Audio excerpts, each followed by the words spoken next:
click, click. This is your Kodak moment. Lillard, long range three. Mascot.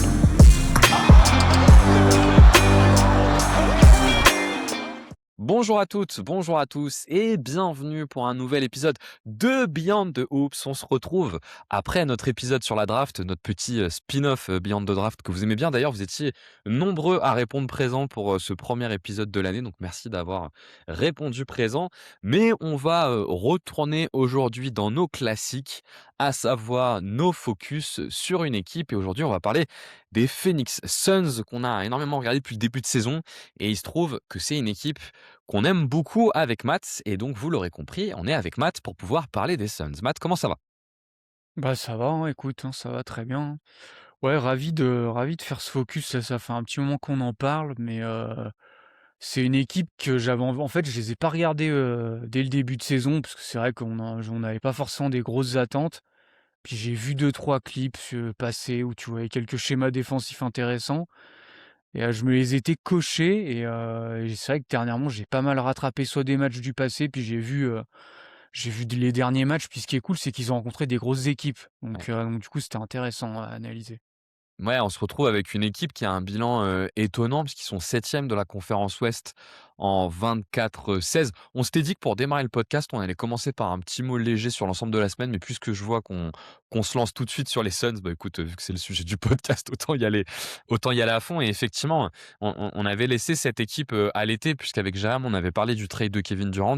Il sortait d'une année qui était une année, on est d'accord, Matt, qui était quand même plutôt ratée, voire complètement ratée, voire une des années les plus ratées de l'histoire de la NBA quand même l'année dernière pour les Suns, en faisant table rase du passé, trade de Kevin Durant. Je crois que Bradley Beal avait dû être coupé de Oui. mémoire. Le coach est changé alors que c'était Mike Budenholzer. Ils sont partis avec Jordan Hunt. Et finalement, je sais pas trop toi, mais c'était quoi tes attentes en début de saison sur les Suns? Moi, je m'étais dit, ça devrait pas être cata, parce que notamment, ils ont pas leur pic, donc il y a aucune raison qu'ils tankent, mais j'en attendais pas grand-chose. Ouais, je suis un peu du même avis, j'avais fait les previews avec, Guillaume du Basket Lab, je crois qu'on les avait dans la range, scénario optimiste peut-être là où ils sont, tu vois? À OK. peu près vers le play-in, mais par contre, scénario médian, c'est vrai que c'était plus bas. Enfin, il y a quand même du talent, mais disons, bah, tu sentais quand même les limites de l'effectif, quoi. Il y a que Devin Booker finalement en très, très fort joueur. Après voilà, on va en parler, mais ils nous surprennent, je pense, par des choses peut-être qu'on n'attendait pas, en fait, finalement.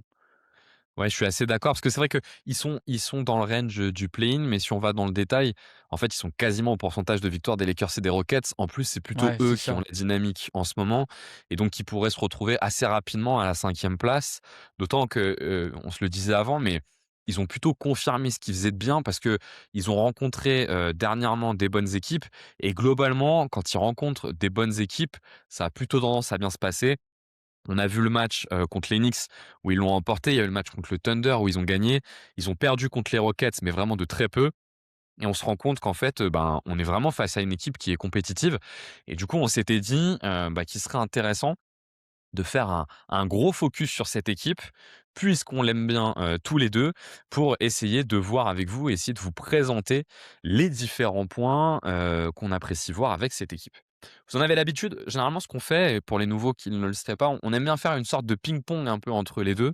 Donc on a construit un plan chacun de notre côté, mais l'idée surtout c'est qu'on vienne un peu chacun avec une take.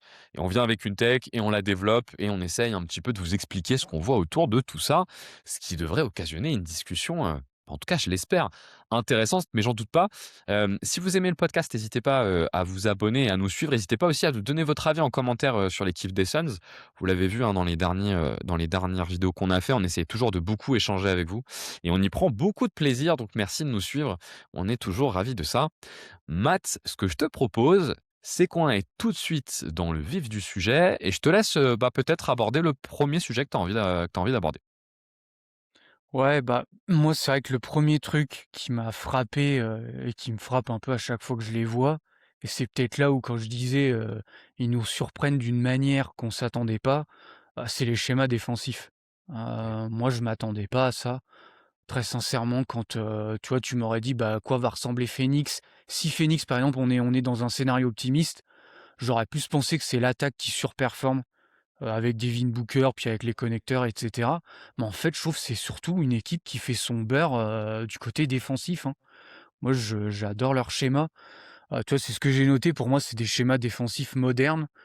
En fait, c'est une équipe qui fait énormément de stunts, hein, qui Ouais. protège le panier, très, très tôt. On vient boucher la raquette, on vient fermer la raquette.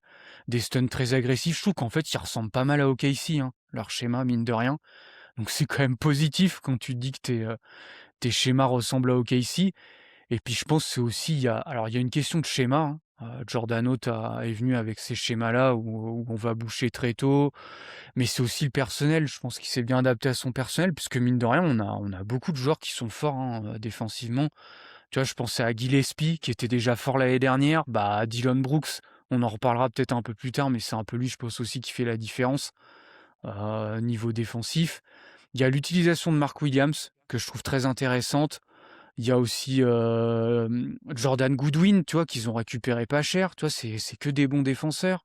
Devin Booker qui est pas si mal, hein, en défense, c'est pas non plus un très, très enfin moi je trouve qu'il est allez neutre bon, ça dépend un peu des matchs, mais l'année dernière, tu vois, il était pas très bon parce que voilà, je pense que le contexte et tout était pas bon. Cette année, moi je le trouve pas si mal. Donc, tu vois, d'avoir ton créateur qui est plutôt pas mal en défense, c'est cool. Mais tu vois, voilà, bah, avec toute cette polyvalence défensive, ben, en fait, bah, ils arrivent à bien boucher les espaces, et cetera. Mais surtout, moi, ce que j'adore, c'est, ils font énormément d'inversions de match-up. Je pense que c'est ça qu'il y a à retenir. C'est-à-dire, ben, Mark Williams, ils le font pas défendre face à l'intérieur adverse souvent. Ils le placent soit sur un non-shooter, soit sur un joueur, un ailier adverse ou des choses comme ça, tu vois? Ça va dépendre. En fait, ce que j'aime bien, c'est une équipe qui s'adapte selon l'adversaire. Ça, c'est vraiment le truc qui m'a marqué. Mais tu vois, par exemple, si je prends le match récent face à OKC, bah, ils l'ont mis sur Luguentz Dort pour pouvoir l'ignorer. Et puis, bah, ils ont mis, Dillon Brooks sur Chet Holmgren. En fait, ce qu'ils aiment bien, c'est mettre Dillon Brooks sur le pivot adverse, comme ça, ils switchent le pick and roll. Si tu as un mismatch, ensuite, tu fais du scram switch, c'est-à-dire tu repasses le pivot à un joueur qui pourra le tenir et ils font plein de schémas comme ça dynamiques et du coup, bah, c'est ça, en fait, qui t'amène à avoir une bonne défense, hein, tout simplement. C'est, sur la saison, la huitième meilleure défense de la NBA et sur les 2 dernières semaines, c'est la troisième. Donc clairement, tu as raison, c'est là-dessus qu'ils font leur beurre. Moi, ce que je trouve intéressant, là-dessus, c'est que c'est marrant, mais quand tu regardes comment l'effectif est constitué, tu as l'impression qu'ils ont constitué un effectif en début de saison qui est parfait, tu sais, pour faire des trades au milieu de la saison contre des first picks ou contre des bons picks. C'est-à-dire qu'ils ont récupéré beaucoup d'ailiers, qui sont, tu sais, des ailiers polyvalents, défensivement, plutôt bons shooters et que tu imagines souvent, quand tu es une équipe un peu moyenne, bah, les trader en milieu de saison, parce que, grâce à ça, tu vas réussir à obtenir des picks intéressants. Et c'est vrai que c'est le gros changement par rapport à l'année dernière. L'année dernière, c'était la 27e défense, ils sont passés 8e, c'est quand même un leap qui est énormissime. Et en Ouais. fait, ce dont on se rend compte, beh, c'est tout bête, mais c'est tout simplement que à se retrouver avec ce personnel défensif-là qui était sans doute peut-être prévu pour être tradé, bah, tu te retrouves à avoir une super défense. Et tu l'as dit, l'élément qui je pense, est marquant, c'est les questions d'inversion de match-up. En fait, on retrouve un peu cette identité que tu as dans les équipes qui ont beaucoup de très bons ailiers défensifs. Pourquoi on cherche autant les ailiers défensifs? Parce qu'ils te donnent de la polyvalence défensive et comme ils te donnent de la polyvalence défensive, tu peux multiplier les schémas. C'est beaucoup plus difficile, de mettre Mark Williams, par exemple, tu disais sur Dort, si jamais, tu te retrouves avec un bon défenseur qui en fait est un défenseur d'1,90 m qui est petit et que tu vas avoir du mal à mettre sur Holmgren parce que, là, à l'inverse, Holmgren va avoir un avantage de taille. Eux, il se trouve qu'au travers de leurs ailiers, moi, tu vois, les 3 moi, qui me marquent le plus dans leur équipe, c'est Royce O'Neal, Dillon Brooks et Ryan Dunn, qui je pense sont un peu, tu vois, le moteur de leur défense. En fait, ces 3 ailiers-là, ils ont une particularité, c'est qu'ils peuvent vraiment défendre de 2 à 5 en fait. Ils peuvent défendre du poste 2 jusqu'au poste 5, parce qu'ils ont soit de la mobilité ou de la longueur, tu vois? C'est le cas de Ryan Dunn, soit plutôt Ouais. de la puissance, c'est le cas de Dillon Brooks. Et donc effectivement, tu te retrouves avec des schémas qui sont plus que, novateur, c'est plutôt leur capacité à mixer pas mal de schémas qui fonctionnent et à les adapter, dans des matchs nouveaux qui, pour le coup est intéressante, quoi. Hem Ouais. et Ouais, effectivement là-dedans, tu as une question du personnel, ouais. ouais, tout à fait, tout à fait. Je pense que c'est ça qui me marque le plus et tu vois, c'est vraiment, bah, ils s'adaptent par rapport à leur adversaire. Tu vois, San Antonio, bah, par exemple, ils avaient mis c'était non, c'était pas Ryan De c'était Royce O'Neal qui était souvent sur, Wembanyama. Tu vois, Sur ce qui peut Wemby, ouais. paraître, Mmh. très étonnant, hein. Mais du coup, il faisait du front the post, c'est-à-dire il se plaçait devant Victor et puis t'en as un qui dézonait, c'était soit Mark Williams, soit Dillon Brooks comme ça, ben, tu en fait, Wembanyama de recevoir la balle et ça a énormément gêné les Spurs. Contre OKC, j'en ai parlé, bah, c'était plus on mettait, Mark Williams sur Sur Dort. Luguentz-Dort. Mmh. Mais tu vois, ce qui est marrant, c'est que c'est pas vraiment pour faire le rôle de roamer, tu vois? Je pense c'est un peu Guillaume Visage, je crois, qui en parlait de ce schéma-là qui s'appelle la spy defense, où en fait, c'est au lieu de faire de l'essuie-glace, c'est tu campes en fait. Tu campes un peu dans la Ouais. raquette. Alors, tu veux pas camper dans la raquette comme en Europe parce que tu as la règle des 3 secondes, mais au lieu de faire l'essuie-glace, tu vas surveiller un joueur, par exemple, bah, là, c'était SGA, tu vas un peu, te mettre, je sais pas, approximativement vers lui, tu vois? Pour lui boucher les espaces, lui boucher les lignes de drive. Donc c'est vraiment fait pour ça. À la fois, je pense, c'est pour le protéger aussi parce que on en reparlera après, je pense, de Mark Williams, mais c'est pas un super défenseur, tu vois? Mark Williams, il a pas des super instincts défensifs. C'est pas non plus à la base un très bon protecteur de cercle. Sauf que si tu le mets déjà en position pour gêner, bah, c'est peut-être là où c'est le mieux et c'est ça que j'aime bien, en fait. C'est que le coaching staff, je pense, a vu ses qualités et ses défauts, qui se sont dit: «OK, ben, il a pas des super instincts défensifs, donc au lieu de lui dire de faire l'essuie-glace ou de lui faire des schémas trop compliqués, bah, on lui dit de se mettre dans telle zone et puis, bah, vu que tu es quand même grand, bah, tu vas quand même protéger un minimum, la raquette» et c'est pas mal ce qu'ils ont fait et tu vois, contre les Rockets, ce que j'avais noté, c'est bah, là, ils ont pas fait de roaming ou de spike defense et cetera parce que, ben, Steven Adams, tu obligé quand même de le défendre face à un pivot, sinon il va te prendre tous les rebonds offensifs. Mais par contre, bah, il faisait soit de la défense en ice quand c'était Amen Thompson, il faisait de la défense en edge quand c'était Kevin Durant. Toi, en fait, il s'adaptait selon les joueurs carrément et c'est ça que j'aime bien et à chaque match, bah, tu as des schémas différents. Donc en fait, c'est ça qui est cool, je trouve, avec cette équipe. Tu disais que ils aiment bien, en fait, mettre le pivot un peu à l'intérieur, un peu comme s'ils campaient la raquette. C'est intéressant parce que je trouve que on reviendra dessus, mais c'est un point un peu structurel de leur jeu. C'est qu'ils aiment bien mettre l'intérieur à un point de camping un peu, parce qu'ils le font aussi beaucoup en attaque. On voit beaucoup, Mark Williams et Ighodaro se Mmh. retrouver, tu sais, sous le panier et pas du tout impliqués dans le jeu. Et j'ai l'impression que Jordan Hodd, dans sa façon de préparer ses systèmes, c'est un truc qu'il a vraiment intégré, c'est l'idée de se dire: «Le pivot, on va le mettre proche du cercle. Ce qui est important, c'est qu'il soit proche du cercle». Et parfois ça mène à, bah, du coup, complètement oublier un joueur. Ça, c'est un truc un peu plus classique. Mais peut-être le truc un peu moins classique, on va pas tout de suite partir sur l'attaque, mais c'est en attaque, on les voit beaucoup dans ce dunker spot, en fait, mais rester vraiment très, très longtemps. Et tu dis que, défensivement, ils ont pas un intérieur qui est un top défenseur. On parlera de Mark Williams dans le détail. Moi, je trouve qu'il fait une très bonne saison en défense, pour le coup.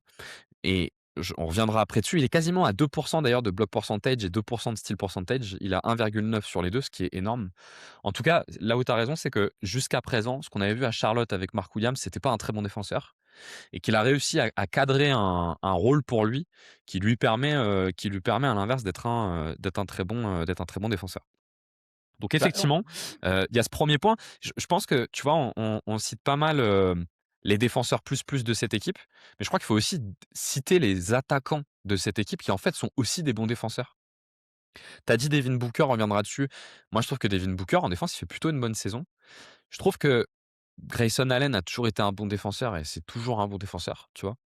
Colin Gillespie pardon, aussi fait plutôt le taf et en fait, tu sais, tu te retrouves dans ces équipes qui est le truc un peu moderne, qui est il faut pas que tu aies un joueur trop ciblable en défense. Tu peux accepter d'avoir un joueur qui est ciblable pour la question de la taille, mais il faut pas que ça soit plus que ça, quoi. C'est pas pour une question d'oubli ou d'incapacité à faire les différents stunts, qui sont demandés, quoi, pour le coup. Heu, peut-être que je peux on peut faire peut-être un tout petit jeu, vu qu'ils ont un personnel délié qui est assez impressionnant. On peut se faire peut-être un petit «tu préfères». sur leurs différents ailiers pour voir, lesquels tu préfères. On va partir de qui on part? Je sais pas. Partons de Grayson Allen, par exemple. On parle que de la défense et tu me dis lequel tu préfères. Tu préfères, Grayson Allen dans leur défense ou est-ce que tu préfères Jordan Goodwin?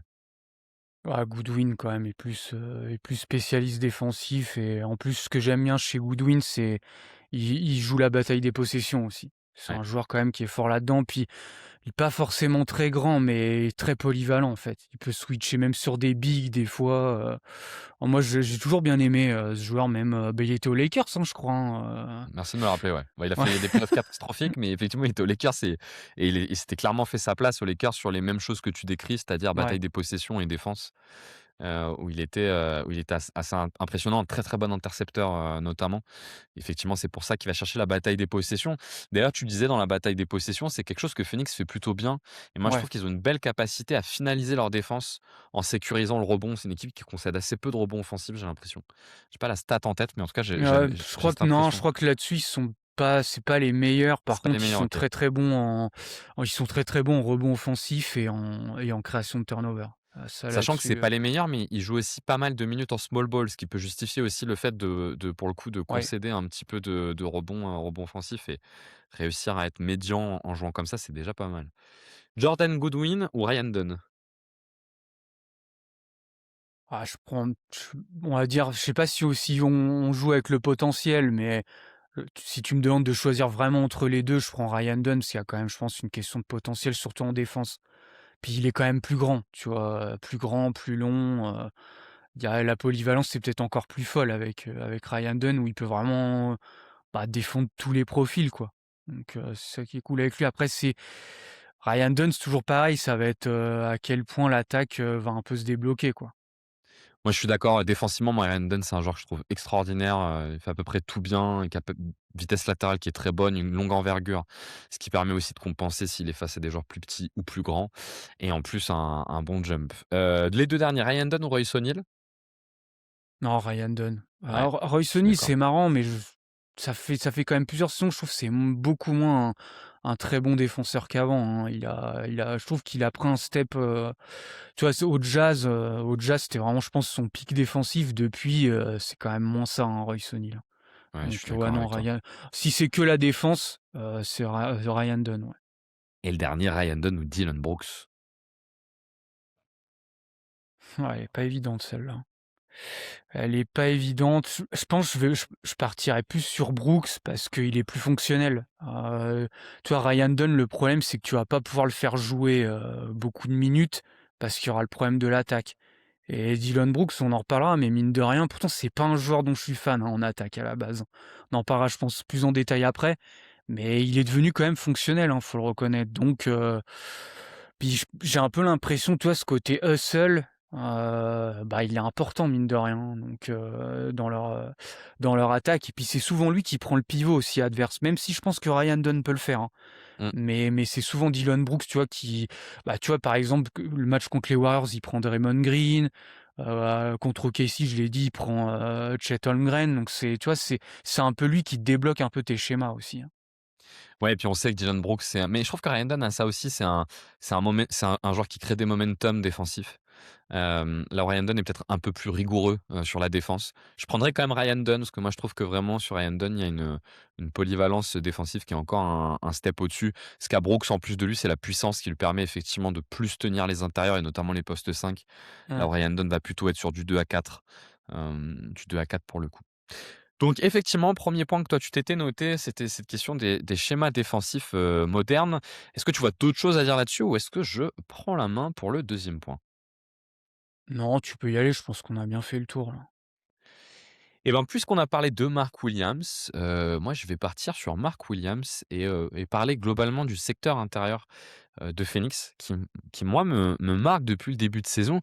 L'histoire de Mark Williams, elle est intéressante parce que c'est un joueur qui aurait dû finir aux Lakers l'année dernière au moment de la trade deadline et qui a été refusé, notamment pour des questions physiques parce qu'apparemment il avait une blessure qui traînait, ce qui fait que le trade a été, avorté. Je crois que le trade c'était un first pick et Dalton Knecht, je crois, il me semble qu'il y avait un first pick Ouais, quand même c'est dans ça. l'affaire, pour envoyer Mark Williams aux Lakers et c'est vrai que c'est un joueur qui a toujours alors je sais pas dans quelle mesure on est passé à côté de Mark Williams parce qu'en fait, il était souvent blessé et du coup ça faisait que, son potentiel athlétique n'était pas totalement, débloqué. Mais en tout cas cette saison, il a pas de blessure et moi je trouve que Mark Williams, il fait une super saison et ce qui m'étonne le plus avec Mark Williams, là pour le coup, c'est des vrais sujets de scouting, c'est sa mobilité. Je trouve qu'il a un combo déjà c'est un énorme corps sur le terrain. Il prend énormément de place, tu vois, physiquement sur le terrain et je trouve que la place qu'il prend physiquement sur le terrain, elle se ressent sur 2 choses. La première, c'est sur sa qualité de pose d'écran. C'est quand même un mec qui pose des très bons écrans et la deuxième, tu l'as dit, c'est quand il est positionné sous le cercle. Je trouve qu'il a une belle capacité à mobiliser sa taille, soit pour dissuader, mais aussi pour intercepter. Tu sais, il a souvent les bras levés pour prendre un maximum de place pour essayer de toucher la balle sur les passes et ça marche pour le coup assez bien. Le côté grande taille de Mark Williams, ça pour le coup, tu vois, on l'avait repéré avec le temps, c'est un énorme corps, c'est ce qui fait sa particularité, on va dire, il est rentré en NBA avec cet atout-là. Mais moi, ce qui m'étonne, mais c'est sa mobilité latérale et sa verticalité, qui est vraiment excellente et qui se couple avec une capacité à se repérer dans l'espace que je trouve vraiment bonne, en fait. Et autour de cette capacité à se repérer dans l'espace, cette mobilité latérale et verticale, en fait, tu te retrouves avec un joueur qui est hyper fonctionnel. Premier élément, je trouve très bon, c'est sur toutes les sessions, tu vois, un peu où il est en dunker spot ou en tout cas en steady, en attente du ballon, où je trouve qu'il a une vraie capacité à attraper la balle et tout de suite finir vite au cercle et se repérer dans l'espace pour tout de suite finir vite au cercle, qui marche très bien. Je trouve qu'il est plutôt pas mal pour jouer le trailer sur les quelques contre-attaques, qui vont jouer, où là, il impose, ses grands bras, sa grande présence physique. Mais surtout, moi, le dernier élément que j'avais pas du tout vu avec Mark Williams, c'est que je le trouve pas mal sur short roll, quoi. Sur short roll parce qu'il joue énormément de pick and roll avec Devin Booker. Comme Devin Booker est un peu le seul danger de cette équipe, il est souvent pris à 2. On va faire du hard edge sur Booker pour essayer de faire en sorte de lâcher la balle. C'est d'ailleurs pour ça qu'on a énormément de situations où Mark Williams, il est dans le dunker spot, en fait. C'est parce que Booker, ça lui permet d'avoir un peu de jeu. Et en fait, quand il le trouve sur le short roll, eh ben, je trouve que son passing est pas si mal. Il a même un petit flotteur qu'il a développé qui marche pas si mal et on se retrouve avec un pivot qui est, en fait, assez intéressant aussi bien offensivement que, défensivement. Qu'est-ce que tu penses toi de base de Mark Williams et qu'est-ce que tu penses de sa saison? Moi, à la base, c'est pas je suis pas hyper fan, moi, du profil, hein, comme je l'ai un peu évoqué avant. Non, moi, je trouve que ça a jamais été un j'ai l'impression qu'il était vu comme un très bon protecteur de cercle alors que, bah, j'ai jamais trouvé que c'était le cas, que ce soit pour protéger le cercle. Je trouve pas qu'il ait des très bons instincts. Le couverture de drop, il est pas bon non plus là-dessus. Enfin, il y a des problèmes de placement, il y a des problèmes, voilà, d'instinct défensif, en fait, tout simplement. Et en attaque, moi, je le trouvais pas si vertical que ça, malgré le truc, c'est qu'il est très, très grand. Donc voilà, on va dire, il arrive quand même à finir, à te créer cette menace de lob parce qu'il est très grand. Donc c'était un peu ça, moi, que la vision que j'avais de Mark Williams. Je pense qu'elle a pas trop changé. En vrai, moi, je trouve qu'il est surtout hyper bien optimisé, en fait, à Ouais, Phoenix. Comme je l'ai dit, l'utilisation du coup de pas le mettre sur le pivot, déjà tu lui fais pas jouer de pick and roll en défense, ce qui est très bien, parce que du coup il a pas à faire de couverture de drop, et cetera. Et d'ailleurs tu vois je me souviens du match contre les Cavs là qui avait eu lieu, pendant la nouvelle année. Je me souviens, j'avais regardé la 2e mi-temps il me semble. Bah, tu vois les Cavs le ciblent sur drop et là tu le vois tout de suite, il s'est fait punir avec Mitchell, avec Garland. Ah, tu sens direct que, bah, c'est plus compliqué pour lui. Donc, moi, je trouve que non, l'utilisation qu'il en est fait est très bien parce que comme j'ai dit, ils le font un peu camper, dans la raquette c'est plus pour dissuader dans le sens où les équipes, bah, au lieu d'aller au cercle, bah, elles vont aller ailleurs, en fait. Il sert un peu à ça, entre guillemets. Mais après si vraiment il doit venir protéger le cercle et cetera, moi, je le trouve pas non plus très bon. Tu vois, d'ailleurs, je suis jamais allé voir ses chiffres de protection de cercle cette saison. Je viens de regarder. Tu vois, il inflige pas de perte d'efficacité. Il est même positif. Mais c'était ça les autres années, en fait. Moi, j'ai jamais trouvé que c'était un bon protecteur de cercle. Mais comme j'ai dit, je pense que le coaching staff l'a bien scouté ou l'a bien évalué au moment où ils l'ont pris. Et puis le fait de récupérer aussi tous ces joueurs polyvalents, bah voilà, au moins tu l'optimises. Et par contre, moi, le truc en attaque où je le trouve, très intéressant, c'est sur la bataille des possessions parce qu'il est, c'est un très bon rebondeur offensif et c'est peut-être là, en fait, où je le trouve le plus intéressant dans cette équipe parce que c'est une philosophie, en fait. Cette année, c'est vraiment une philosophie d'aller attaquer le rebond offensif de la part de Phoenix parce que on y reviendra après, mais en termes de création, des fois, c'est peut-être ce qui peut laisser un peu à désirer. Sur la partie offensive, tu vois, il est, 69e, pourcentile, au shoot au cercle, donc il est plutôt efficace, hein, 73, et il est à 51 sur short mid, 75e pourcentile chez les pivots. Je trouve qu'il a réussi à développer, tu vois, ce petit flotteur qui lui permet d'être, un peu plus qu'un simple catch and finish sous le cercle. Mais je dois quand même reconnaître que même sur la partie catch and finish, moi je suis quand même étonné par, par son dynamisme en fait, que j'avais pas du tout repéré par le passé. Et ce qui lui permet, tu vois, d'être un bon complément de Devin Booker. Tu l'as dit avant, par contre, sur le secteur intérieur, puisque je parlais de Mark Williams, mais je voulais parler plus largement du secteur intérieur, ils se retrouvent avec des moments où ils sont un peu obligés de jouer en small ball parce qu'effectivement, Mark Williams, il est un peu pénalisé parfois sur la défense de drop. Et je trouve que par contre, derrière lui, c'est vraiment light en fait, tu vois? Et c'est une des premières limites de cette équipe qui se retrouve du coup à faire du small ball. Je sais pas ce que toi tu penses, de Iguodaro, mais j'ai l'impression que la fanbase des Suns l'aime bien, mais j'ai un peu alors la finition au cercle est pas mal, mais j'ai un peu du mal à voir un truc vraiment cool avec lui. Je trouve toujours que Nick Richards est toujours aussi, aussi benet, sur après c'est un gros corps, un peu comme Mark Williams, mais toujours aussi benet dans le jeu. Je sais pas si toi dans les joueurs qui sont derrière, que ce soit Iguodaro ou Richards, tu as un avis ou si tu les aimes bien? Non, Nick Richards, c'est un peu alors il est meilleur à la base que Mark Williams quand même en protecteur de cercle. Après je trouve qu'en attaque, il est pas très Ouais, fonctionnel. l'attaque D'ailleurs c'est dur, hein. Phoenix le fait Ouais. même plus jouer. Mais il a pas en fait, il arrive pas je trouve qu'il a pas de main pour catcher les ballons, enfin c'est très compliqué. Je pense que, tu vois, là, tous les derniers matchs que j'ai vus de Phoenix, il joue plus du tout. Maintenant, c'est vraiment Iguodaro qui a pris sa place. Non, moi, Iguodaro, je l'aime bien. Moi, je l'aime bien Iguodaro parce qu'il t'apporte du switch. Déjà, souvent, il l'utilise comme ça, hein, d'ailleurs, hein. Dès qu'Iguodaro arrive sur le terrain, c'est Phoenix passe, du coup en switch all. D'ailleurs, bien souvent, tu vois, Mark Williams, on inverse les match-up, bah, des fois, souvent, Iguodaro, lui, reprend, le pivot adverse ou des fois pas, ça dépend, mais en tout cas, Phoenix est quand même plus enclin à lui faire repasser la match-up du pivot. Mais pourquoi? Parce qu'en fait, il passe tout simplement en switch all, donc peu importe, j'ai envie de dire parce que du coup, il switch, tous les écrans comme ça, tu absorbes tous les décalages. Après le truc d'Igodaro en attaque, c'est peut-être là le problème. Moi, j'aime beaucoup son passing. Je trouve qu'il est très intéressant sur short roll et même poste haut, tu vois? Tu sens qu'il y a une très bonne qualité de passe, moi, c'est ça que j'aime bien. Après le problème, c'est que les qualités de finition, bah, il les a pas, quoi. Donc c'est un peu le problème. Je trouve qu'il a des qualités que la plupart des pivots n'ont pas, qu'il a, mais par contre les qualités de base que tu demandes à un intérieur, il les a pas. Tout ce qui est, bah, Ouais. catch and finish, finition au cercle, il les a pas. Donc je pense que c'est peut-être un peu ça qui est problématique. Mais après dans le profil, j'aime bien quand même parce que comme j'ai dit, switch all plus le passing, même si je trouve pas non plus qu'ils en profitent énormément. Il y a quelques sets des fois qui sont appelés où c'est cool de le voir, être utilisé un peu en passing hub.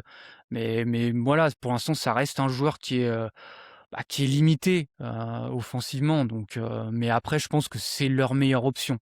Parce que comme j'ai dit, Nick Richards, bah, tu vois que voilà, ils le font même plus jouer et puis, bah, ils ont drafté, Mais c'est ce que Malouache, j'ai envie de dire, c'est mais quand même étonnant. Ils ont quand même un pivot qu'ils ont ouais, drafté top 10 et qui ne font absolument pas jouer. Alors que, alors, effectivement, Iguodaro apporte cette polyvalence défensive, mais ce qui est intéressant, c'est que Malwatch, sur le papier, il pourrait apporter un peu les mêmes choses que Mark Williams, avec la protection de cercle en plus, mais ils le font pas du tout jouer. Et alors là, je sais bah, pas si je comprends pas trop. C'est un truc que je comprends pas ouais. trop, peut-être parce qu'ils gagnent plus que ce qu'ils imaginaient et que du coup, il est pas assez prêt et que du coup, ils veulent pas prendre de risques, mais c'est quand même étonnant qu'ils jouent à ce point pas, quoi. Bah, en plus, tu sais que c'est marrant parce que moi, je l'appelais souvent, pour moi, c'est de Kaman Malouache, c'était avant qu'il fasse le trade, hein. Mais pour moi, c'était Ouais, un peu le Mark Williams 2.0 en fait. OK. Et le soir de la draft, quand en fait, c'est marrant parce que, tu sais, ils font le trade pour Mark Williams et juste après, ils prennent Malouache et même moi, j'étais étonné. Je fais: «Mais là, en fait, ils prennent un peu le même, type de pivot d'un coup, quoi». Mmh, Mais par mmh. contre, oui, c'est vrai que c'est étonnant. Alors, il y a quand même, je pense, un peu plus de potentiel chez Malouache, mais Bah, pour l'instant, on le voit pas, enfin, on l'a pas moi, je l'ai jamais vu, jouer pour le moment en NBA. Bon, il a que 19 ans, c'est un joueur qui a commencé le basket très tard, hein. C'est un joueur du Soudan du Sud, hein, mais il a commencé le basket très, très tard, donc peut-être, tu vois, il se joue en G League, peut-être qu'ils je sais pas, ils attendent encore de peut-être le développer en G League et de voir qu'est-ce qui va se passer.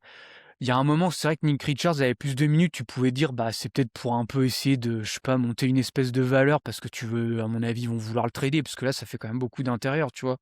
Mmh. Entre les 2 là, Williams, Ighodaro, Nick Richards, tu as drafté Kaman Malouage, bon, ça fait quand même 4 intérieurs. Donc voilà, donc peut-être que en deuxième partie de saison, après la trade deadline, s'ils arrivent à se débarrasser de Richards, peut-être qu'on le verra plus. Mais ouais, c'est étonnant pour l'instant qu'il ait pas du tout de minutes. Peut-être qu'aussi il y a des trucs qui plaisent pas au coaching staff. Bah, je pense que tu vois, il rentre aussi un peu dans cette catégorie de joueurs. Moi, je l'avais un peu regardé, Malwatch l'année dernière. Il y avait un truc qui me marquait parce que c'est un truc que je regarde beaucoup chez les grands intérieurs, c'est, le passing sur short roll. Là où je te dis que je trouve que Mark Williams, c'est finalement pas si mal cette année. Moi, j'avais eu l'impression que Malwatch, sur le faible volume que j'avais regardé, il savait pas quoi faire, en fait, sur le short roll. Hein, Hem, je pense que quand tu joues avec Devin Booker, c'est vraiment embêtant de pas être bon sur le short roll dans une équipe comme ça, en fait. Parce que, Booker, il va forcément être hard edge tout le temps et que si tu pas bon sur le short roll, bah, tu pas jouable, en fait. Tu bousilles l'attaque un peu, tu vois? Donc je pense que ouais. c'est un peu pour ça. Mais ce qui est étonnant, c'est qu'ils ont quand même construit des séquences de steady, de pivot steady et ils s'en servent pas avec lui, donc c'est un peu étonnant. Probablement qu'ils gagnent plus que ce qu'ils imaginaient et qu'ils veulent lui donner un petit peu de temps et qu'ils veulent quand même voir s'ils peuvent pas aller en playoff pour faire gagner un peu d'expérience à cette équipe. Je pense qu'on a fait le tour là sur les intérieurs. Je te propose de reprendre la main pour un autre point qui te cause. Oui, bah, celui-là, je pense on va faire, assez rapide, hein. On l'a déjà un peu évoqué par Simonis, ce thème-là, mais c'est la bataille des possessions. Où j'ai dit c'est vraiment un en fait, c'est un thème qui a vraiment changé. C'est surtout ça, moi, qui me marque parce que c'était pas du tout une équipe sur les dernières saisons qui faisait ça, même pas du tout, parce qu'ils avaient pas le personnel, hein, tout simplement. En création de turnover, bah, ils étaient dans les derniers. En rebond offensif, c'était pareil.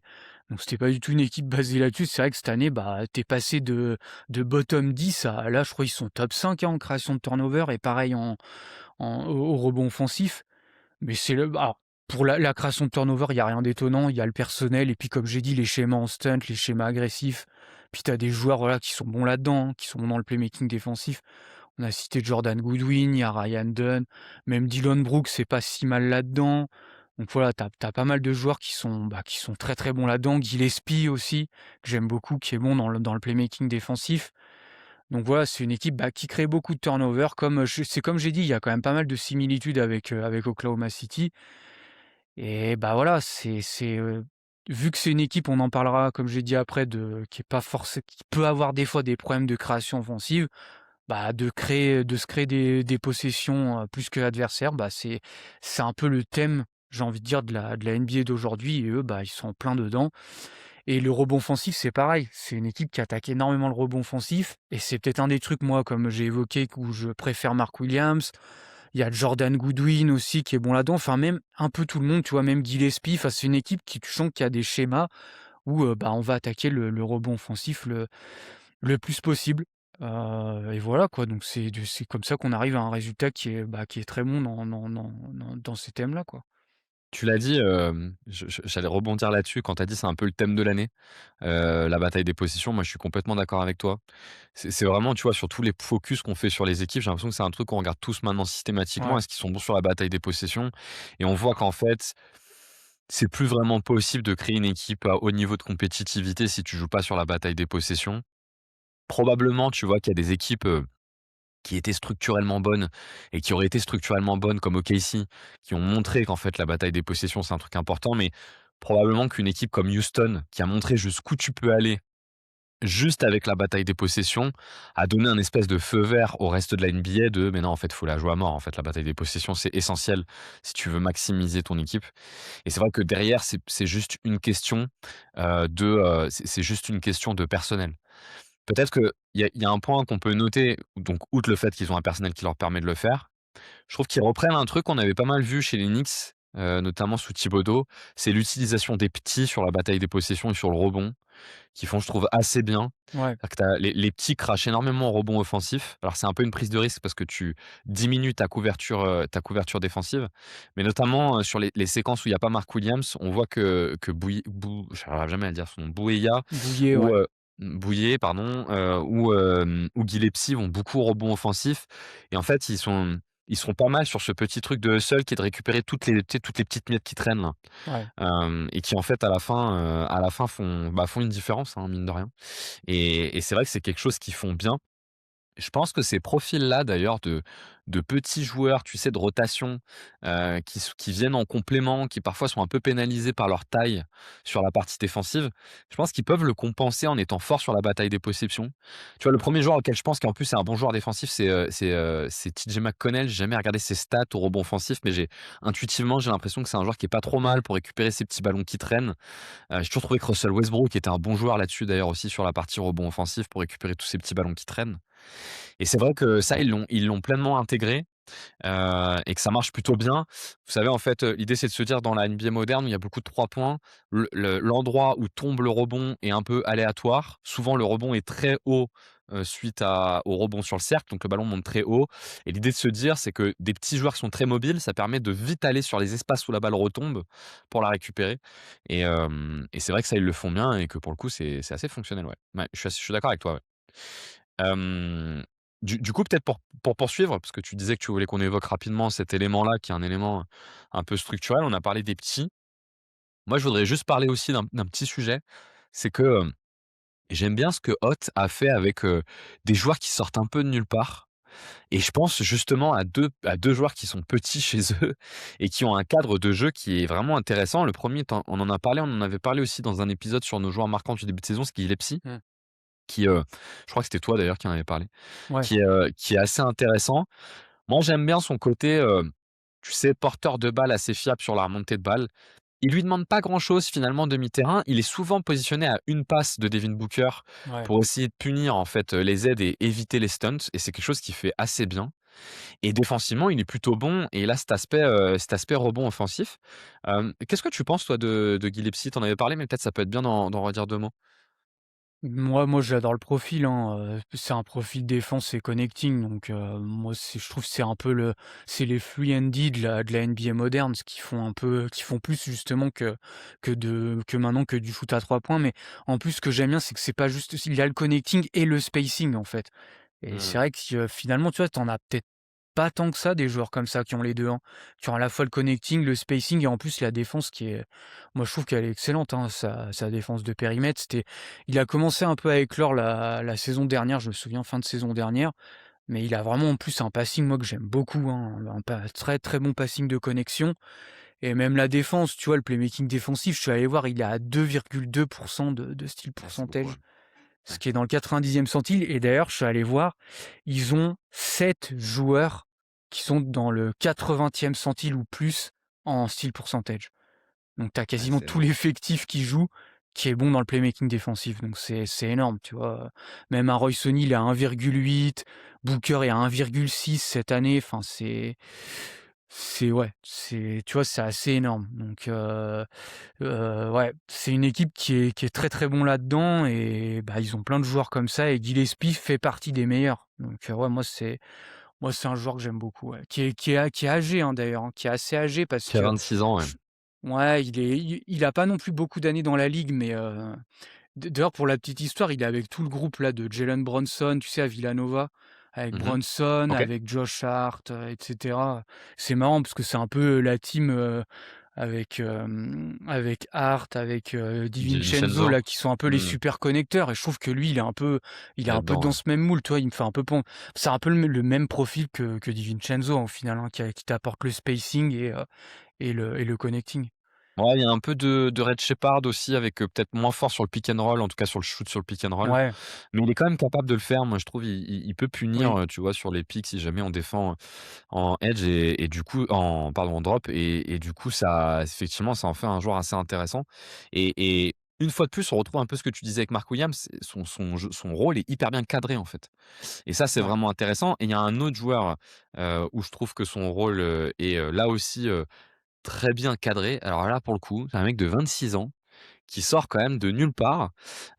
Pour le coup, il est à 100 de PSA, c'est un centième pourcentile sur le PSA, ça sort, là encore de nulle part. 98e pourcentile sur le block percentage à son poste. Enfin toutes les stats sont folles en fait, sur le rebond offensif aussi, il est 98e pourcentile à son poste, tout ça n'a aucun sens.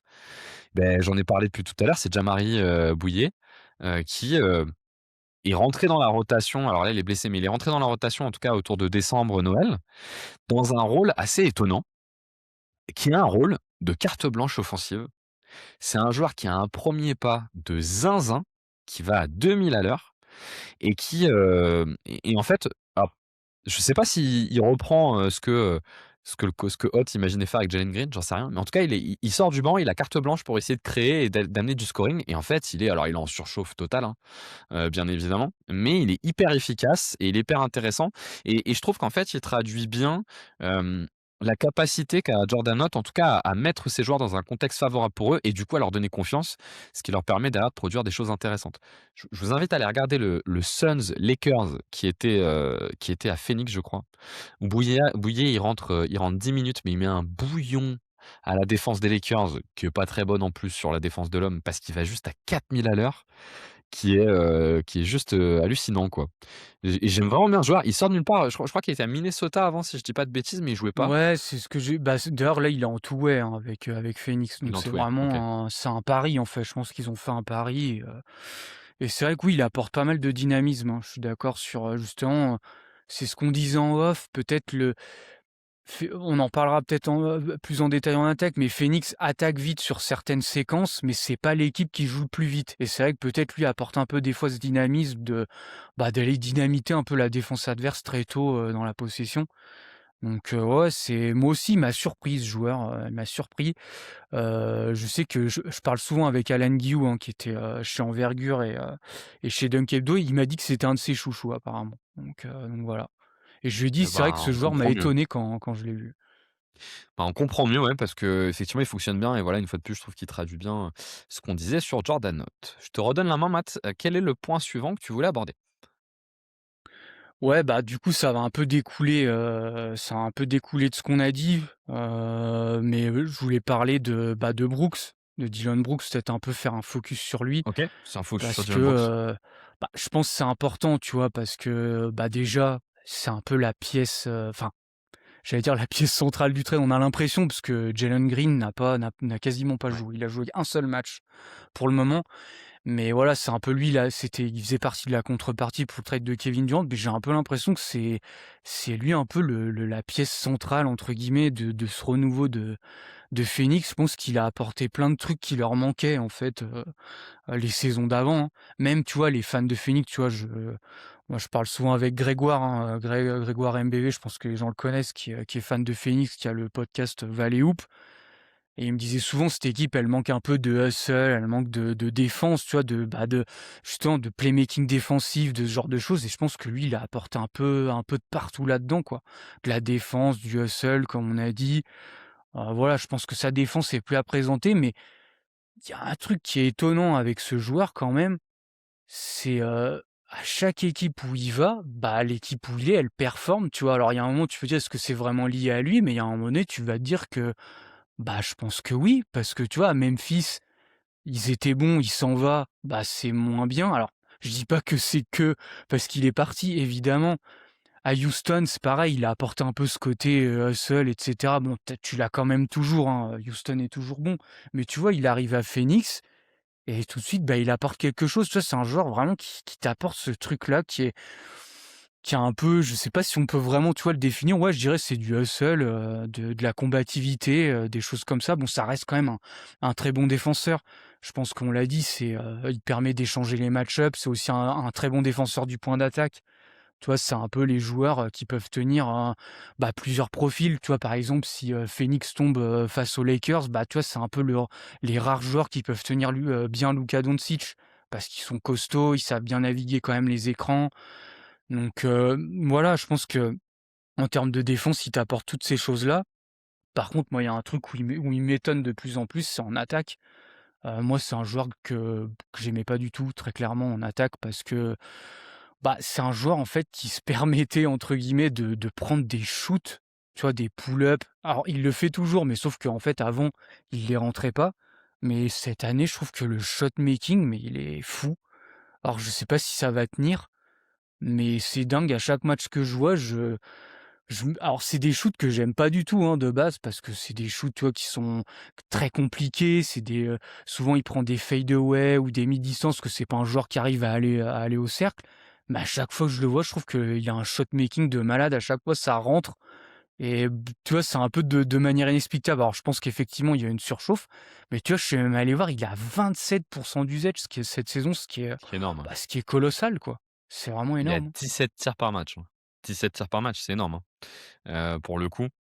Et effectivement, c'est un joueur qui se retrouve avec un volume, qui est assez important. Alors moi pour le coup, je suis plutôt dans l'autre sens. C'est-à-dire que moi, j'ai toujours bien aimé Dillon Brooks et je dois reconnaître que j'ai jamais trop saisi, pourquoi on était aussi dur, tu vois, avec lui.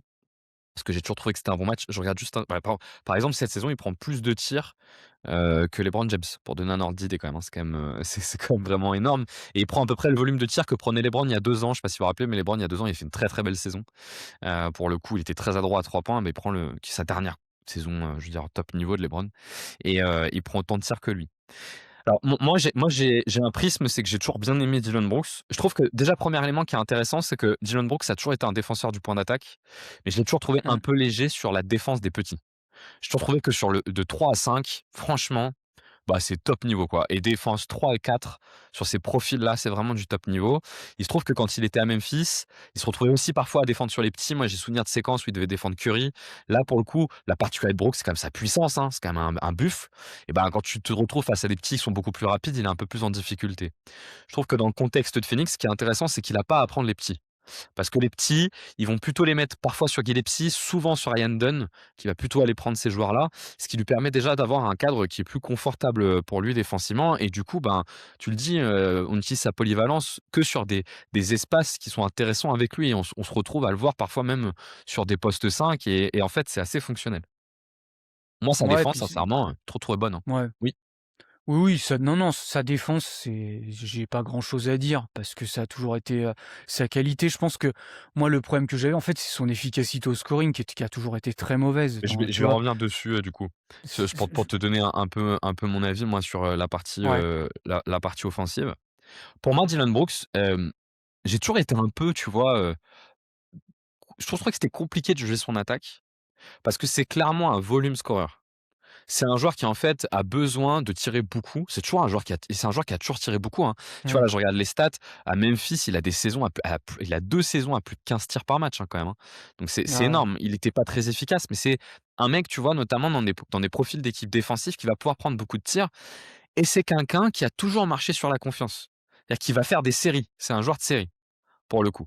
Et ça, on l'a vu notamment, tu sais, avec le Canada où pour le coup, il avait cette dimension un peu série. Il y a toujours eu des matchs chez lui, tu vois, à Memphis où parfois, bah, il est capable de sortir des matchs à 30 points et d'avoir de l'impact.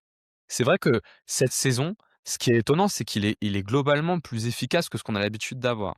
Bah oui. Moi, je trouve qu'il y a un truc qu'il a réussi à ajouter à son jeu, c'est la capacité quand il attaque le cercle, c'est très moche, hein, mais à tourner le dos pour ne se servir que de sa puissance. Il est quand même hyper puissant et du coup, il se retrouve avec beaucoup de situations un peu de post-up, tu sais, du faux post-up. C'est une espèce d'isolation qui se termine par un post-up et en fait, là-dessus, bah, effectivement, il a un peu touché, mais surtout, il a de la puissance de corps qui lui permet de se rapprocher, quoi, et j'ai l'impression que c'est ça qui a un peu changé par rapport au passé.